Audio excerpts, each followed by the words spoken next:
Okay, turabaramukije kandi abasanzwe bakurikira uno murongo. So muri make hari abantu bari batubaje ati gute none ko muri ko muratubwira ibintu bimwe bimwe ati hanze basanzwe bubaka gute, ati amazu yo hanze bayubaka gute, eske bo bayubaka cyo kimwe no mu gihugu. Nico gituma nagomba nishure uwo muntu yabaje ico kibazo, hama n'uwoba ari interesse kumenya ingene amazu yo hanze yubakwa, kuko hariho difference gatonyi, biratandukanye na twebwe hiyo mu gihugu.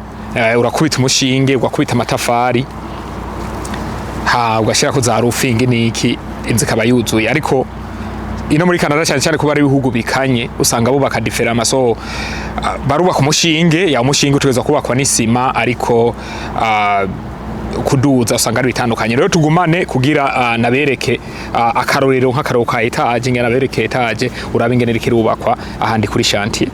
Mugumane nanje.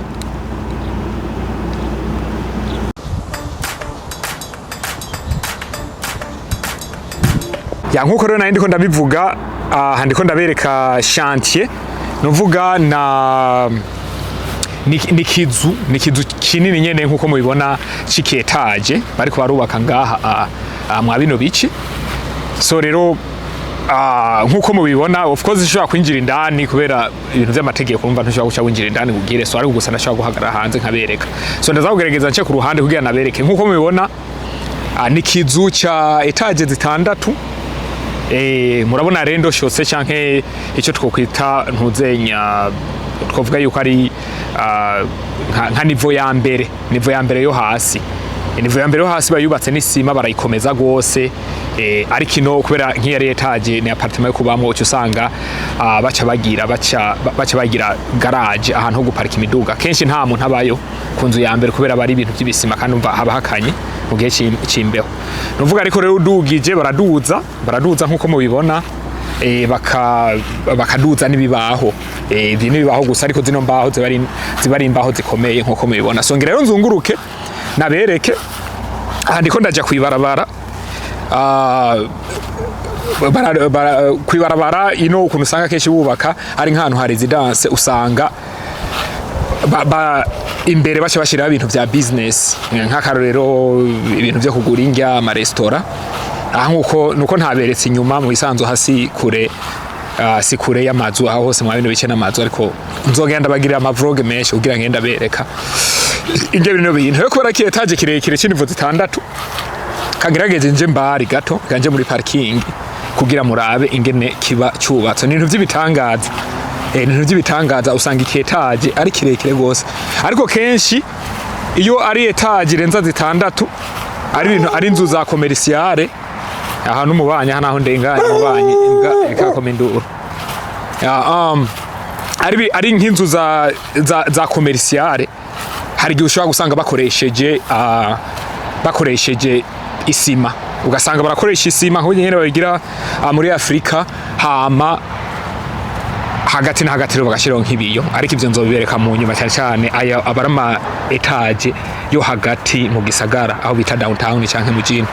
So urumva nka turi kwibarabara, sumva kana gace kamwe ko mu gisagara. So reka ndengane ngaha nabereke cenja kuyindi kote nabereke. So iri ni barabara, par exemple nka hajya na ni indoor, kubera Canada n'igihugu gikanye gose, usanga bakinira soka indani. Nzobafatira kavroge umunsi umwe ninjira indani mwa kijya kizu nabereke ingene usanga abantu bakubita umupira, bakubita kabumbi indani. Okay, so reka rero twinjiye muri no compound bariko barubaka.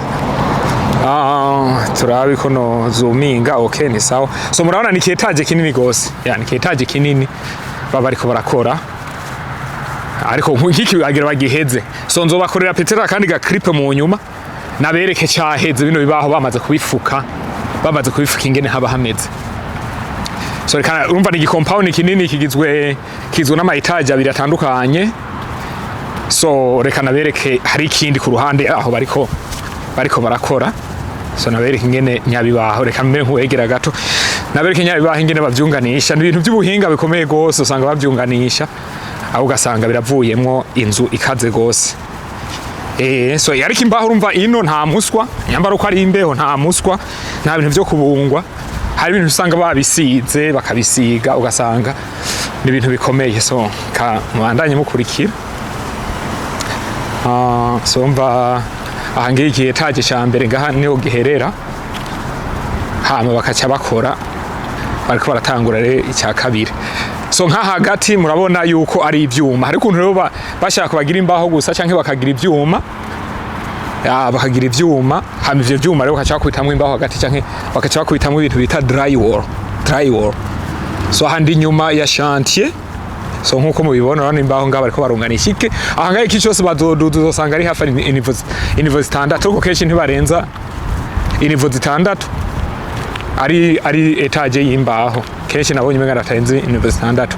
So rero nkaha ku ruhande reka nkwereke nk'iyi, iyi rero nubwo ari imbaho bariko barubaka, hari ibintu usanga bakora ino bitangaje. Ubona reka bere nk'uzuminga, ubona ngaha ku ruhande bariko barakora amatafari, akabara amatafari ataremereye, hari ukuntu bayahomeka ko. So reka bere nk'uzuminga, urabona ko bariko barakubita amatafari. So amatafari ni ibintu biba ari ibintu byo gukomeza. So chance ni abari ibintu byo gukomeza cyane cyane kugira urumva igire esthétique, inzu ibonekane. Utabizi we inzu yaramaze kuzura ntabishobora kumenya yuko ari imbaho, kwa babisize umenga nyine inzu y'amatafari nka kujya ko muri Afrika canke inzu ya concrete, ariko ntabwo biba bimeze uko. So nuko ku bantu babajije urumva nk'iyi ni residentielle, ni inzu yo kubamwe y'etage, ibyo bita etage, ibyo bita canke ama appartement. Kenshi rero bavyubaka n'imbaho, ariko n'amazu yo kubaho nawe nyene nzogira kandi ka video gatandukanye, kandi ka vlog gatandukanye, n'amazu yo kugira yo kubamwo usanga yose n'imbaho ino gusa, ariko barasiga, hari ibintu basigako ukamenga nyene, ukamenga n'amatafari, ukamenga inzu y'amatafari, ariko bari inzu y'imbaho. Kubera hakanye bateza gukoresha imbaho kubera inzu zino zose turazishusha, baba bagomba kugira ubushuhe bugumemo kubera amezi menshi haba hakanye. Kubera bagize nk'amatafari cyangwa ukagira nka bijya by'isima ino no kumeneka omeneka, rose ni ngomba kuri Rwanda shikambari. Reka hariho ngaha ku ruhande, so hariho business kubera mbona n'akazuba katso no munsi. Reka mbere nk'usubira inyuma rero, aha nayindi ko ndabereka kuri côté residentielle canke abo bariko barubaka amazu, ibizu by'ibetaje byo kubaho bubakisha imbaho. Hama rero ngiyace nabereka ku ruhande rwaho ariho imbere y'ibarabara, hoho ni business naho nyene hagati habari imbaho, ariko barakoresha ivyuma mu gutangura. Rero kubera izuba ndiko subira iyi zuba riri sinze yuko kamera ishobora kubyerekana neza, peut-être ngira ngiye mu yindi angle. Ahumva ngahandi mu kabarabara ni mwibara baciye, aha ku ruhande azoba ari ama business, aha ku ruhande hazoba baba abantu. Ni nk'iparasera novuga yuko nkino parasera bariko bara developer, ni parasera yangana à peu près nk'hegitari zibiri. Niko bariko bara developer, usanga barabitse hagati mw'ibarabara, ariko ku ruhande amazu abayuzuye usanga barabitse no barabika ama parasera, hama ugasanga bara developer. Urano kibira umenga ni nyene bidashemeye gose, umenga ni ibintu by'ibibaho, umenga nyene ibintu bije n'umuyaga byoguruka. Ariko iyi ni amara kuzura tosanga ari etage y'umwakaka, nta nivyo umenya yuko ari imbaho bateranije. So hangaha ku ruhande urigira ushaka urakubitaga cafe ukacuja ku ruhande ngaha kuri business, urakubitaga cafe. Hama ku ruhande urabona neza yuko nk'iyi business iracyubakwa, iyi ntibarayinjira kuko iracyari fenced, ariko nk'iyoyo isanzwe za operatinga. Urabona ngaha abakiriya, abantu baratonze. Uragira urasuma ivyo ugomba, nk'aha badandaza gahawa niyo bita Starbucks. Hama ku ruhande hariho Idu Japan, usanga ari nka asuforme, ni nk'ibyo twokwita mu cyongereza fast food. Novuga abari ibintu ushobora kodaringa, you can order, hama kodaringa inge bakaguha, hama ukagenda kurira muhira canke ukaja mu duga ukagenda. So rero muri make singomba guteba gose, nagomba kwerekana ku bantu basanzwe babaza ikibazo ati mbega muri Canada bubaka gute, inzu zaho zimeze gute. So muri make rero nivyo nangomvye kwerekana. So rero ngira ngenda ahantu nabereke neza chantier nshasha nayo bariko barubaka, ariko commercial, nuvuga izo bari sous forme ya business, kugira nabereke neza yuko nabereke neza ingene commercial basanzwe bayubaka.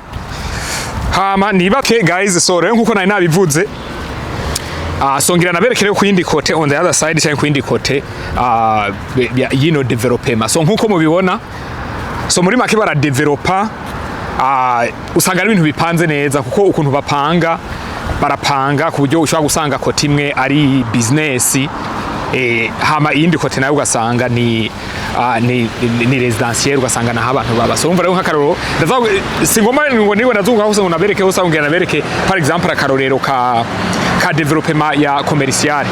So urumva ni hanini gose, bisaba ko nzokora ama video menshi atandukanye ahantu menga hari gato kubera imiduka. So iriya kote ni kote commercial, nuvuga na hantu hama business. Ndashaka kugerageza kuzuminga gato, sinzi uko bizagukunda, kandabi ko no zuminga kugira nabereke. Hajya ni kote commercial nkuko mubibona ko usanga hari amaduka, ama gas station, ibintu mwene ibyo. Hama rero ukacuzunguruka ngaha ukaja ngaha ku ruhande nkuko mubibona ngaha urabona yuko ari amazu residentiel, nuvuga abantu baba ibintu mwene ibyo. Hama abana murabona hariya bariko barakina nkuko bisanzwe. Sero ahanini icyo nagomba kubereka, nagomba nabereke itandukaniro y'ukuntu ino bubaka commercial, nuvuga ibintu vya business. Ino barubaka business ku buryo ushaka gusanga batanguye ibyuma, bakafata ibintu by'ivyuma, ibintu by'ivyuma batanguza ibintu by'ivyuma bakubaka. Hama of course bamaze gukora fondation, bagakora fondation, hama rero hagati bakaca bashiramo ibintu by'ibibaho, barashiramo nico bita insulation, ariyo ituma abantu bari ndani bariko barashopinga bagira experience nziza kugira ntibakanyigwa. So rero muri make ku yindi kote nayo ngombye kubereka ukuntu ibintu by'amaduka byubakwa, nuvuga ni ivyuma barashira mu shinge, nta bintu by'amatafari, bakubita ivyuma gusa, bakubisa ivyuma bakaca bashiramo ibintu by'ibibaho, ariko babatanga ibyuma no hejuru yose bari ibyuma. Usanga ari ibintu bikomeye gose ku buryo ushobora gusanga nk'inzu bayiha garanti y'imyaka 200 ava yuko wiyumvire ko ibomora imyaka 200 ikaba yikomereye. Umva rero ngaha ni ku yindi kote ya byabizu, aho rero bari kubarubaka ibintu by'amaduka, ni ibintu byinshi gose nkuko mubibona. Sishobora kwinjira indani ariko murabibona, nuvuga nk'iki nikiduka ni kirongo cy'ikiduka kimwe. Hama bijya nivyatanguye guhera, ariko n'amaduka aha bino bibaho indani n'ivyuma, ariko bino bibaho bazobifunika. Bamaze kubifunika barashaka gusiga byo bita stuko, nuvuga ni ibintu biba bimeze nka karabasasa canke ubiravye inyuma umenga ni sima, ariko biba ari ibintu nyene bimeze nk'ibivu bituma indani imbeho itinjira.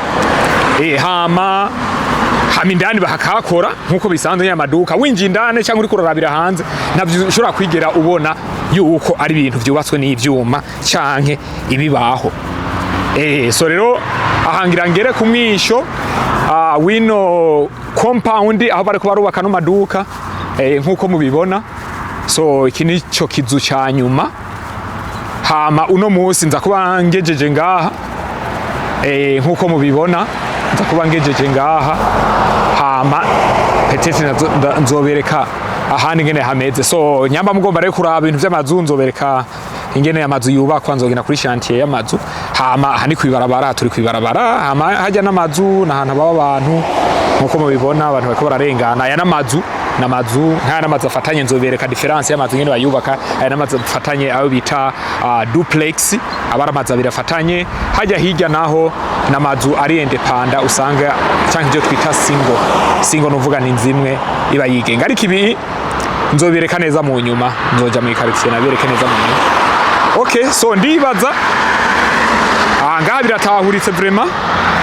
So rero nkuko nama nabibasabye vraiment mugerageze mumpe aga subscribe.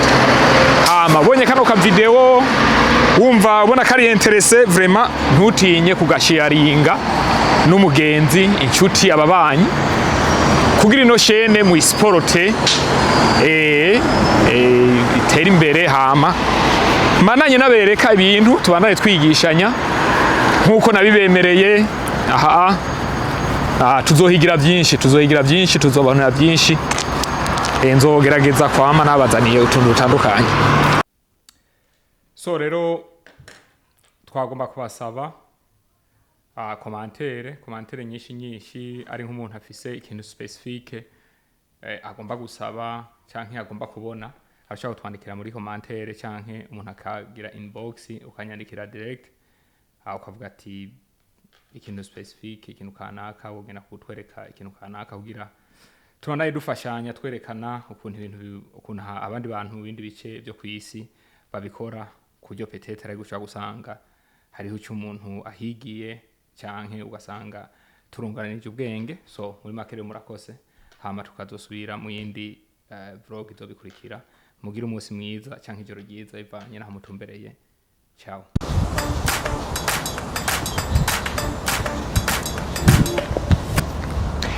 Hello, ndabaramukije mwese aho muri kwisi. Hey kid, don't ever let them get inside your head. They'll tell you what to do in life instead of everything you know that you could get. Don't let them guide your life towards regret. I'll fight for what I love with every breath. My past is filled with things I won't forget. I use them all to push me to my best. So treat the worst of times just like a test. If only